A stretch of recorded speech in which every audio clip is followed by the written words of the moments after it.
This video covers the use of the Reselect tab of the Pipe Component Editor form within AVEVA Everything 3D 2.1. Add pipe 100-B-8 to the 3D view. Select Flange 3.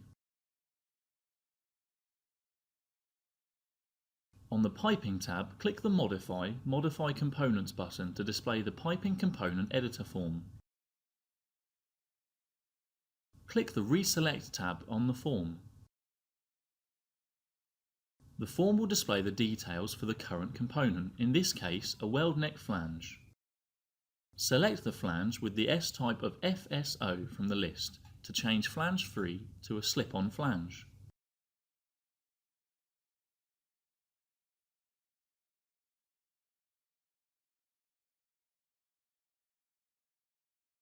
Repeat this process for flange 5 downstream of valve V110.